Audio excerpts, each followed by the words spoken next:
Okay, so we're doing Acts chapter 28 today, and this is the last chapter of the book of Acts, so we're going to finish Acts. And in this chapter, let me put this closer to me. In this chapter, Paul is going to actually get to Rome. We've been looking the last few classes of how Paul was going to get to go to Rome. And then in Acts 27, we read of when he gets on the ship and they start to head that way, but then they shipwreck. And now in this chapter, he's going to get to Rome. Unfortunately, because what we're leading toward is Paul on trial before the emperor. He appealed to Caesar back before, and so that's why he's going to Rome. But the book of Acts ends before we see that trial. And so there's no biblical record of the trial that he has with the emperor. But we do still read of some of the things that Paul did when in Rome. Do y'all know that expression, when in Rome? Okay, that fell flat then. Okay, so this is the outline of what we're going to go over. They go to this little island called Malta. That's where they shipwrecked that. And so that's the beginning of the chapter, and then they're going to go from Malta to Rome. They'll get to Rome, and then the rest of the chapter is going to be about the time that Paul spent in Rome. It kind of summarizes it, more or less. So we're going to start with verses 1 through 10, talking about their time in Malta. Do y'all have any questions or comments on anything? All right. So picking up from the end of chapter 27, they've just shipwrecked. That's how chapter 27 ends. They are coming close to shore. They end up bottoming out, more or less. They run aground. And so as the boat is like falling apart, they're having to like make a swim for it. And so they had to swim for shore, and they didn't even know where they were. It said that in Acts 27 and verse 39. It says, "It was day, and they didn't recognize the land, but they noticed a bay with a beach on which they planned, if possible, to run the ship ashore." So they're at this place, and they don't know where they are. And I don't know if it's just because they're maybe a little discombobulated because of the storm. Maybe they don't know what direction they've been going and all that. Or maybe they've just never been this way before and they don't recognize the land. But either way, they don't know where they are. And it says that they were brought safely through in verse 1. They were brought safely through. And one of the things that I like about this idea is they weren't saved from the storm, but they were saved through it. They had to mitigate through it, but they were still saved through it. They made it through. And so they've made it now to the shore, and they eventually realize that the place that they are on is a little island, and that island is called Malta. It says that in verse 1. "After we were brought safely through, we then learned that the island was called Malta." I don't know if they've ever even heard of Malta, because it's kind of a small island. So I don't know if they knew where that was, or if this is just all new to them for the first time. But now they at least have a general idea of where they are. And one of the things that's interesting about Malta is the hospitality of the people. It says in verse 2 that they showed them unusual kindness. Luke says that in reference to how the people of Malta treated them. And by them, I think he means the entire 200-something crew of people that were on that ship, not just the Christians, but all of the people, the crew and the captain and all of that, the other prisoners. And so the people of Malta showed them unusual kindness, and they showed great hospitality. So it says, this is in verse 2, "The native people showed us unusual kindness, for they kindled a fire and welcomed us all because it had begun to rain and was cold." So you can imagine it's cold and it's rainy and they've already been in the water. They're probably wet, and they do all this stuff for them, like building them a fire and so on and so forth. And part of what makes this unusual is the fact that they didn't know these people. Thinking about the people from Malta, here these people just randomly show up ashore on their island. They don't know who they are. They don't know where they're from. They don't know what they're doing there. And yet they still show them this hospitality. And so it's unusual because they were foreigners and they were strangers. They didn't know who they were from a different country, and yet they're still nice to them no matter what. And so they went above and beyond. They made a fire for them and they welcomed them. And so that is a good example for us, because one thing to keep in mind too is these people aren't necessarily religious. It doesn't really say one way or another if they are or if they're not. So it kind of implies that they're not.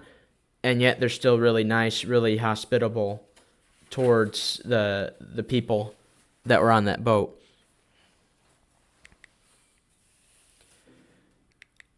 While they're around the fire, they're trying to warm up, the snake comes and it bites Paul on the hand. So in verse 3 it says, when Paul had gathered a bundle of sticks and put them on the fire, a viper came. So not just a snake, but a viper. A viper came out because of the heat and fastened his hand. So apparently there was a viper in those sticks that Paul had gathered, and when he put it in the fire, the snake came out and it bit Paul. And vipers have venom. They're poisonous. And so people are expecting Paul to drop dead, and they actually kind of think Paul is a bad person. They say, they saw the creature hanging from his hand. So imagine having your hand out here and a snake just clamped to your hand, trying to shake it off. That just sounds painful. But they saw the creature hanging from his hand, and they said to one another, "No doubt this man is a murderer. Though he's escaped from the sea, justice has not allowed him to live." And by justice, they're referring to some sort of a pagan god, I think. Not necessarily just justice as like a force, but maybe as some sort of a divine figure. That's what they expected, but then Paul ends up being unharmed. Nothing happens to him. And so this is a miraculous thing that happens. And now they go from thinking he's some sort of criminal to thinking he's a god. Because what kind of a person could withstand the bite of a viper like that? Most people can't. In fact, maybe all people can't. But Paul is able to do that. And so now Paul has their attention.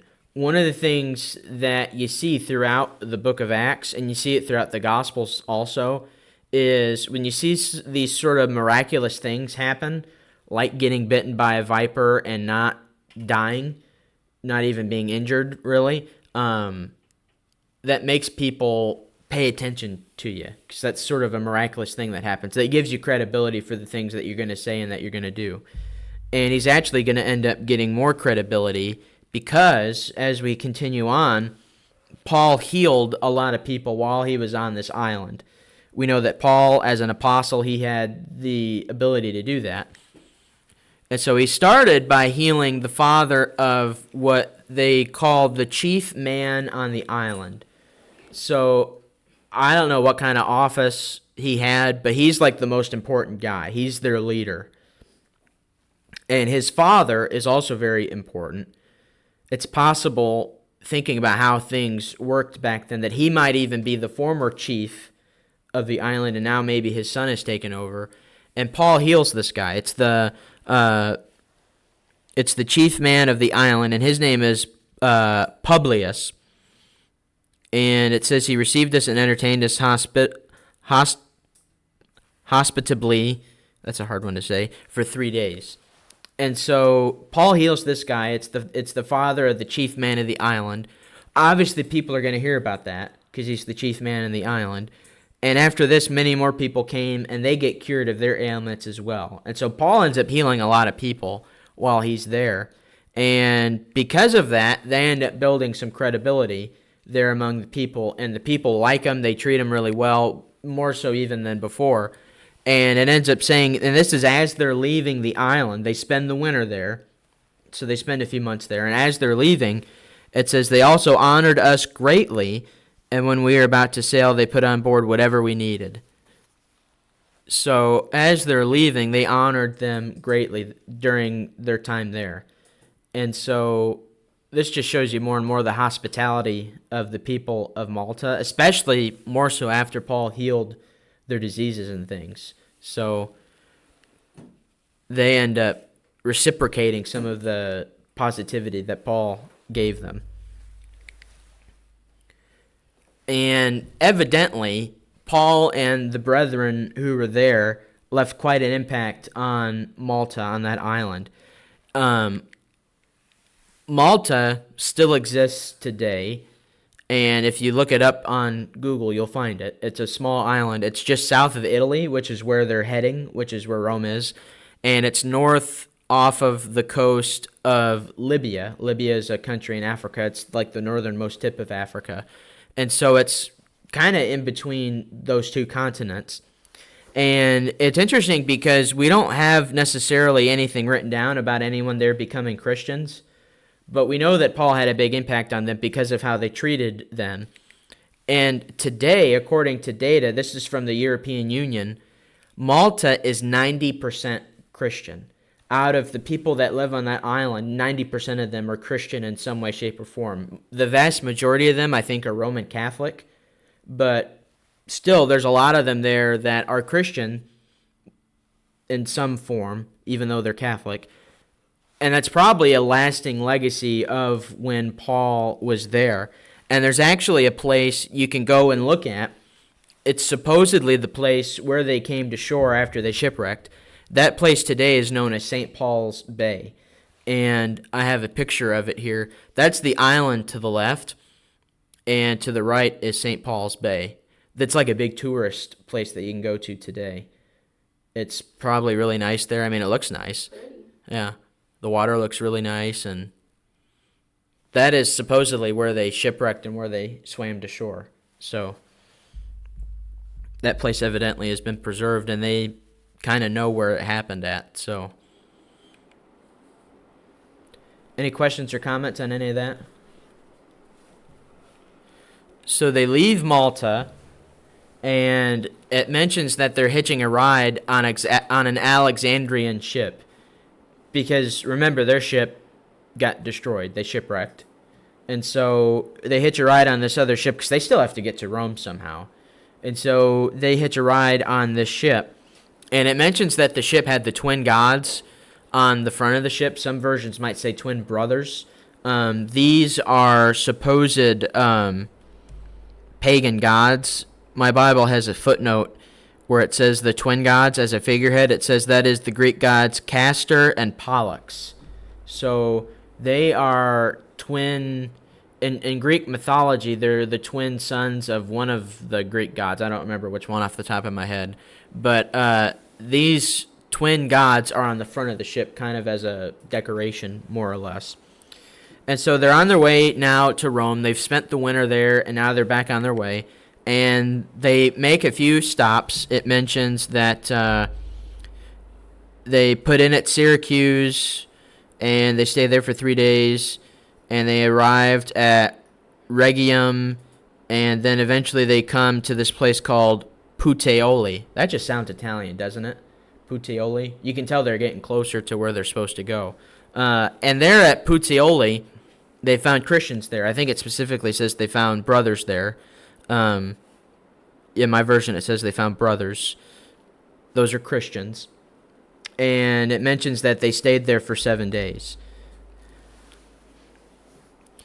So it's kind of interesting. They're getting kind of far away from where they came from, and yet there's already Christians here. And we're going to find that when they get to Rome, there's already Christians there too. And the reason for that, I think, is because, well, evidently someone took the gospel there, and a lot of Jews lived in Rome, especially if they worked like for the Roman government. And you might remember we read earlier about these people, Priscilla and Aquila. They were Christians, and Paul met up with them. They were tent makers, and he stayed with them and all that. But it mentions when we first read about them that they had actually gotten expelled out of Rome. And so they were in Rome before they met Paul, and they were already Christians. So somehow, some way, whether it's from Priscilla and Aquila or from someone else, there was already a church there in Rome. So they stay in Puteoli for 7 days, and they finally get to Rome. So they're finally at where they're supposed to go. And it mentions in verse 15 that brethren came from all over the area to come and to see them.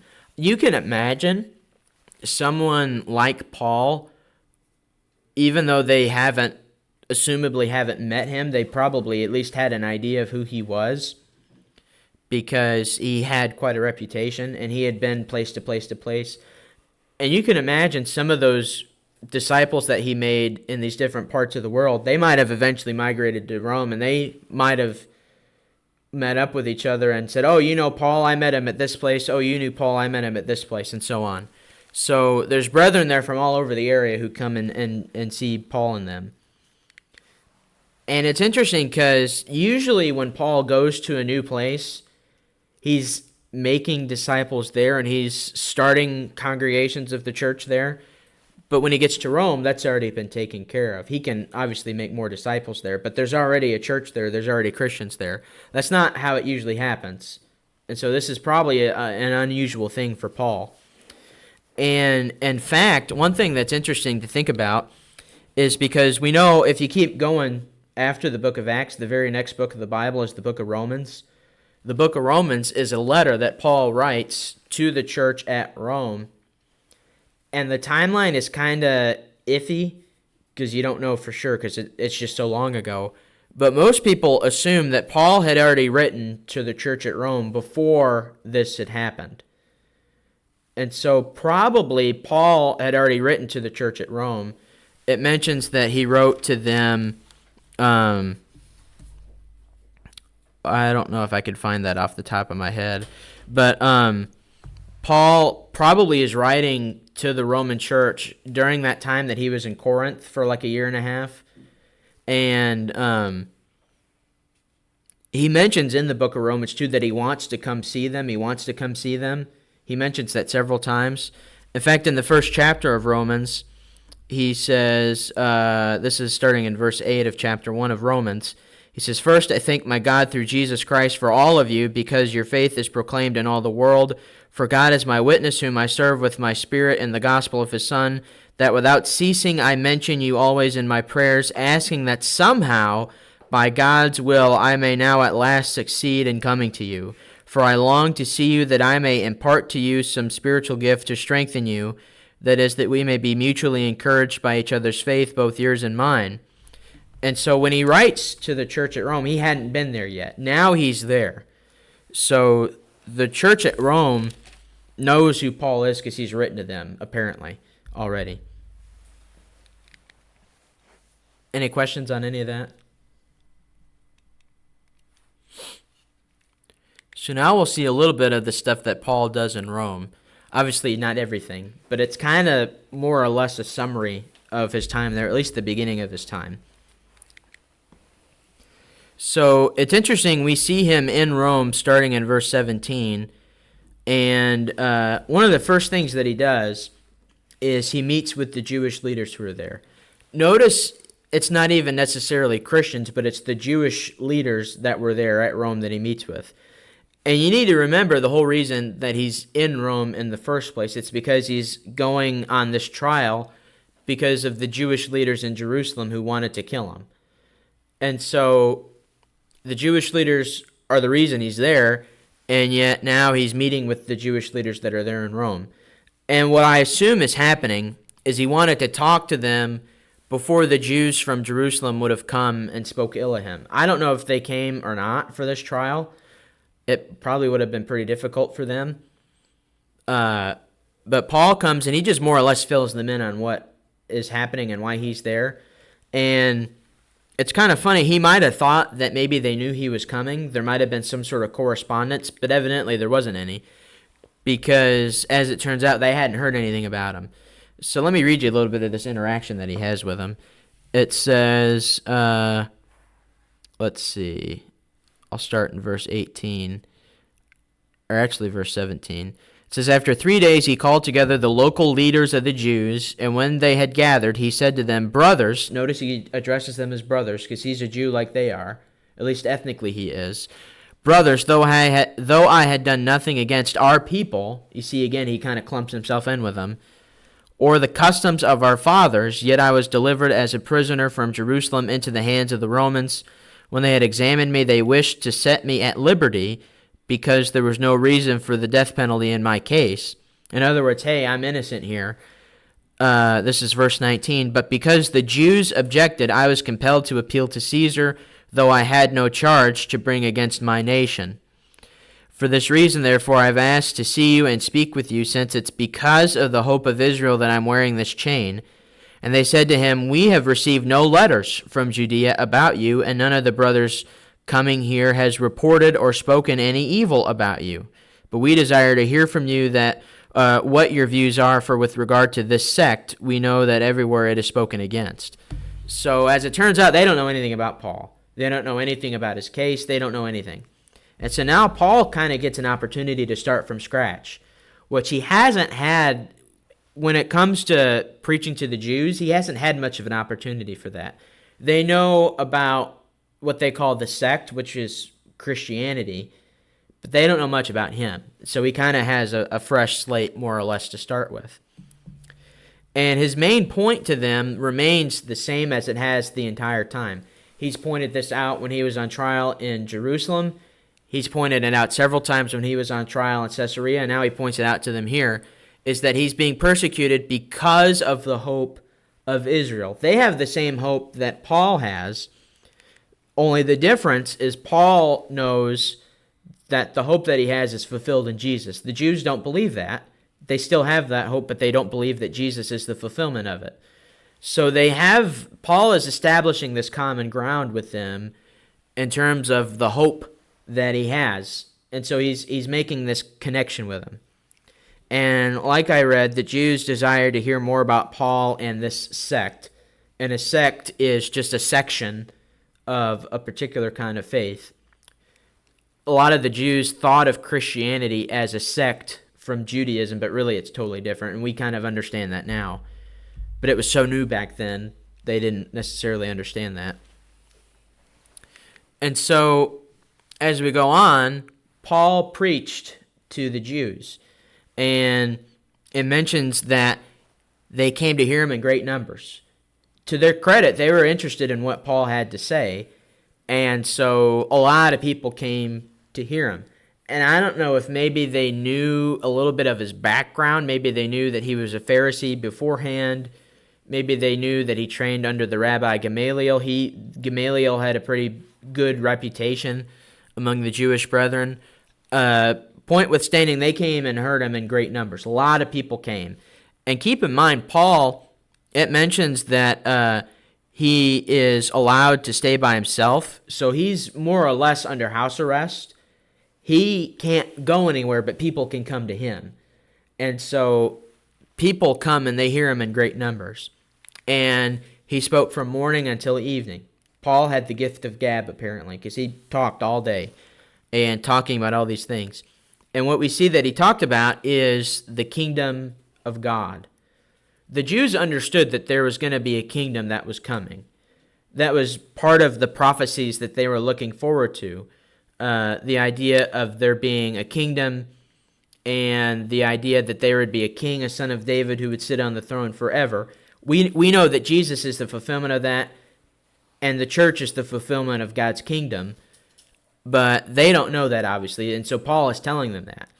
And one of the things that Paul has a real advantage in terms of speaking to the Jews is he knew their scriptures inside and out because he had to, because he was a Pharisee before. And so he's able to use their scriptures, the Jewish scriptures, our Old Testament. He uses that to prove these things about Jesus and about the kingdom. And the Old Testament does do that. And so he uses the law of Moses and he uses the prophets. That kind of summarizes what the Old Testament is, the law and the prophets. And so he used their scriptures in order to talk about Jesus. And you can understand how that might be persuasive. And so the results are mixed, which is better than what Paul has been used to getting from the Jews, because the Jews are usually hard-hearted and they usually don't listen to what he says. But here we see that some believed, but others didn't. You're naturally not going to convert everybody. But for Paul to even get some converts from the Jewish religion in Rome, that's a good thing. That shows that at least some of these Jews are pretty sincere, and Paul is able to convince them that Christianity is the way. So now we come to the very end of not just this chapter, but of the whole book. And what we see in conclusion in this is Luke's conclusion, is these couple of verses, verses 30 and 31. This kind of summarizes more or less Paul's time in Rome. We see in verse 30, he spent 2 whole years in Rome, and we see that he lived there at his own expense. And so it's kind of interesting because he's there to be on trial. And so ordinarily, he would be in Roman custody. He would be in a prison, in a jail cell, more or less.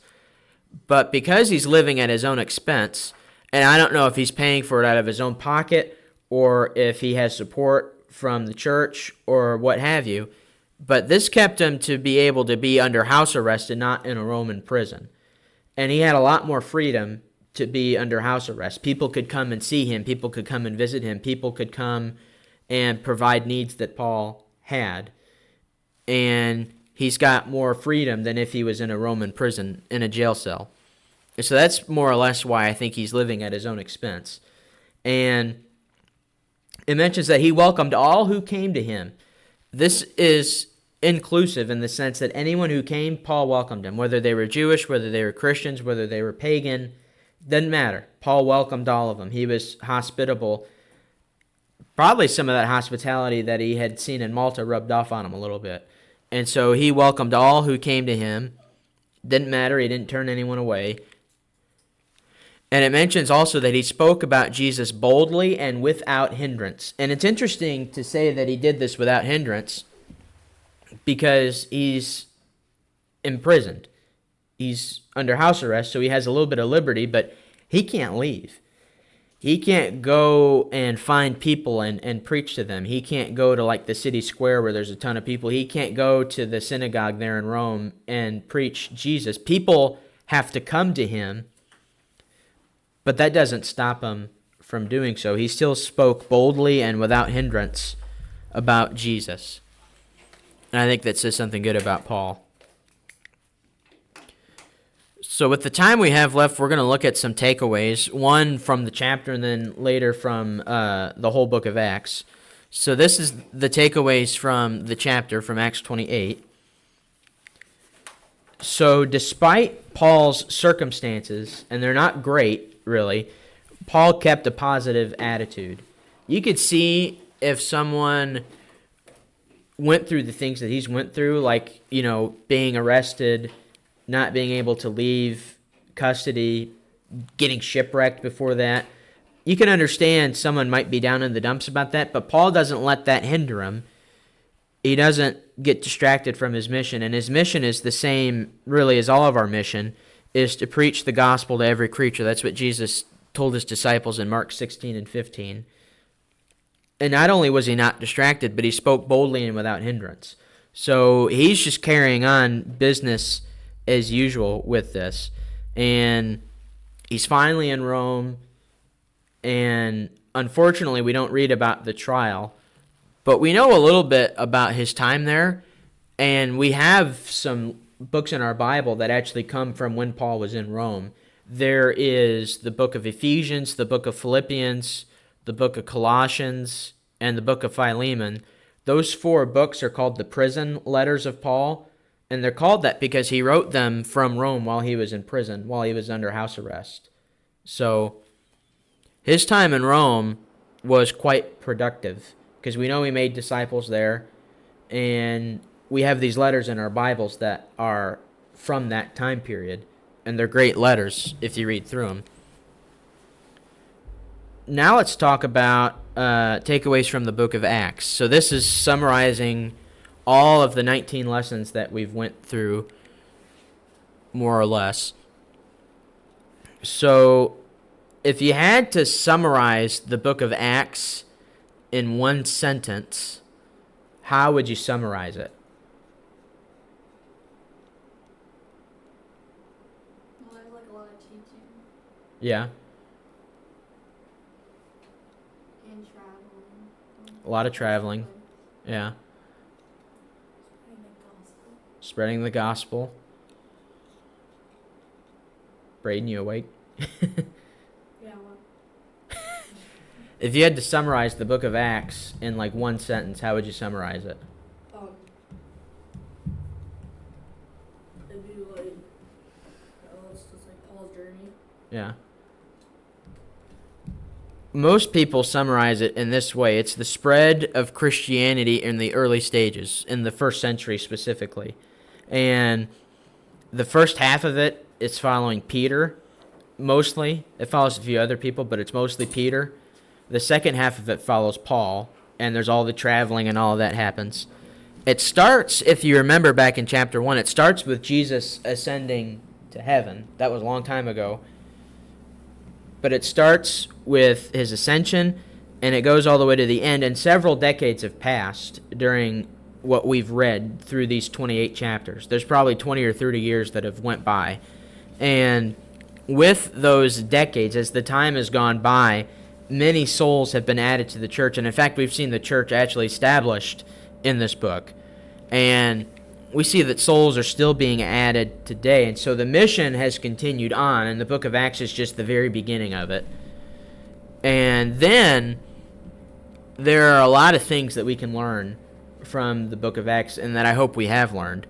One is that God, when you read through the book of Acts, he's always at work behind the scenes, whether it's God the Father or Jesus or the Holy Spirit. You see a lot of the work of the Holy Spirit in the book of Acts. I think about when Philip is sent to the Ethiopian, that's back in Acts chapter 8, and the Spirit is the one that told Philip to go and preach to this Ethiopian. And you see the Spirit working throughout the apostles, throughout all of this. And so we see God is always at work behind the scenes. And a big takeaway is obviously God's presence among them by or through the Holy Spirit that aided and emboldened the apostles. There's the story early on. It's either in chapter 4 or 5 when they're imprisoned, and they pray for boldness, and the Spirit gives them boldness. And we see that boldness carry on even to the end, thinking of Paul speaking with boldness and without hindrance. And so God's presence by the Holy Spirit aided them and emboldened them to be able to do this. We also see God's providence at work, where God is kind of behind the scenes pulling the strings. We've certainly seen that with Paul being able to go to Rome. And that gives opportunities to sow seed. I don't know if you understand that imagery. That's more or less just taking a handful of seed and just scattering it wherever the seed will fall. That's what sowing seed is. And it's kind of an outdated term, but that's what it means. And that's our job, is to just go and sow seed, to just go and to present the message to anyone who will hear it and preach the good news of the kingdom. And that's what God has given them opportunities to do, is to sow the seed and preach the good news of the kingdom.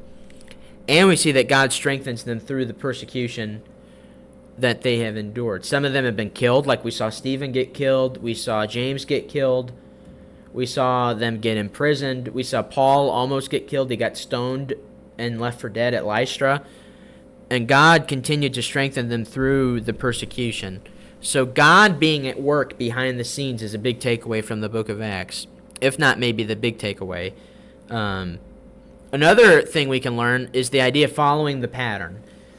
And the idea behind this is you look at the way they did things back then and looking at that and saying, okay, that's the pattern that they set, the things that they're doing, so that's how we should do things also.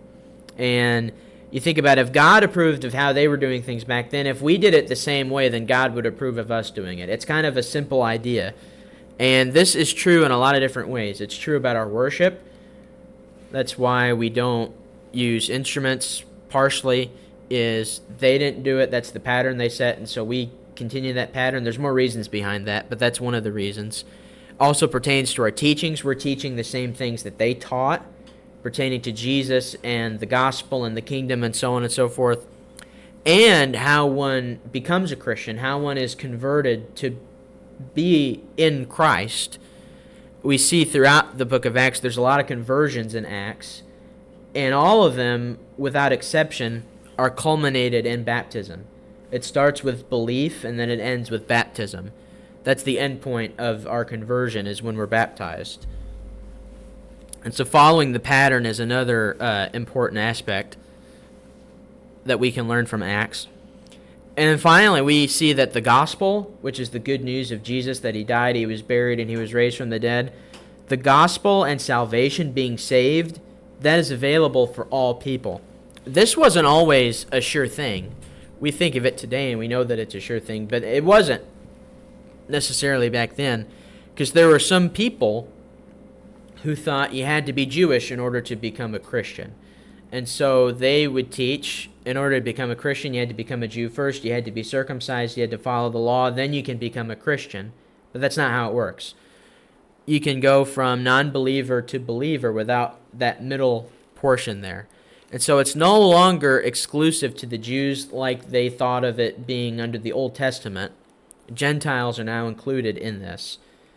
And we see that there are still souls who need to hear and who need to obey the gospel today, which obeying the gospel is getting baptized. That's more or less what that means. And it's up to us to ring the message out, to share that message with other people, whether it's our friends or our family or, whoever it might be. So that is the book of Acts. Any comments?